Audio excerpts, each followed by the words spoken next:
Here's Victoria and Anthony with an AMI This Week shortcut. When it comes to society, understanding what it's like to live with blindness or partial sight, let's just say there's some work to be done. Yes, agreed. There are still lots of myths and stigma out there.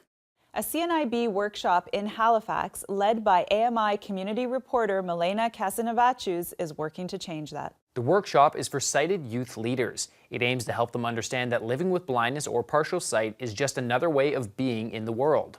Laura Bain has the story. Okay. Everybody come on in around the table, grab a chair. That's CNIB volunteer Milena Casanavachus. She's here with her guide dog Lewis to run a one-day workshop for about a dozen youths. There's about 34,000 Nova Scotians that are blind and partially sighted. And some of us say we're blind, some of us say we have low vision, some of us say partially sighted. And it all means different things. So you talk how you wish, don't be ashamed, and the person you're talking to will let you know what the best language is. The participants are from the Halifax Regional Municipality's Youth Leadership Program.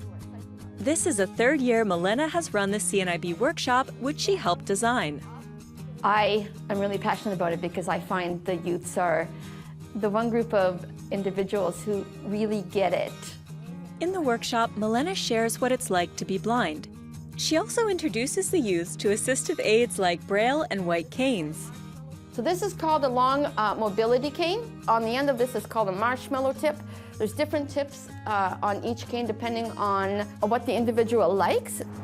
We're going to cross at Windsor, keep going straight all the way to Dublin.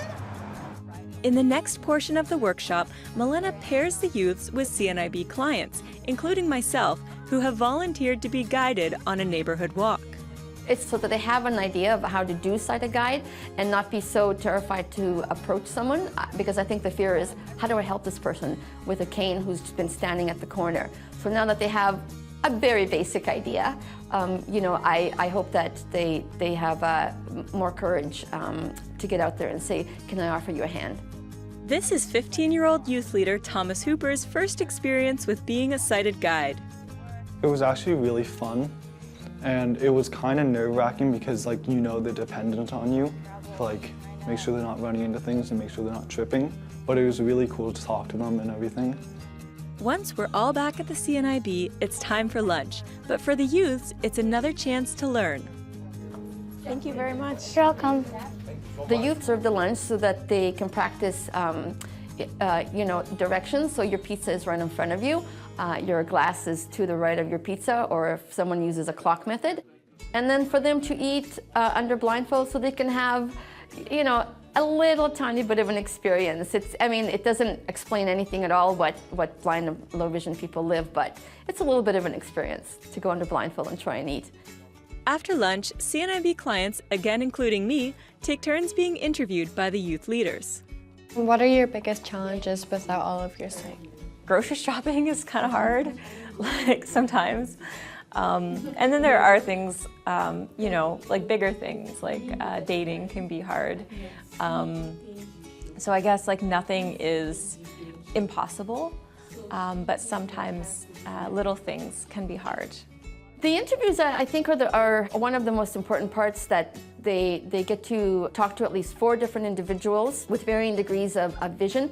And so my hopes in that is that they get the whole full realm of, during interviews, of how people live and work and, have fun and recreation. For Thomas, the interviews were the highlight of the day. You kind of get to see what people have been through and hear what they are doing right now.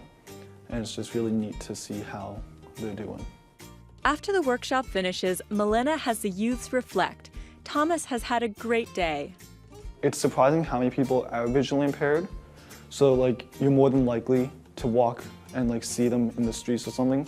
You can definitely learn how to if they need help, how you can help them. What a wonderful program for the youth leaders and CNIB clients, I would think. Yes, and one of the things Milena does to encourage the youth is to go home and share the information they've learned with their parents, so even more people can benefit from the workshop. That's wonderful. We need more understanding in the world.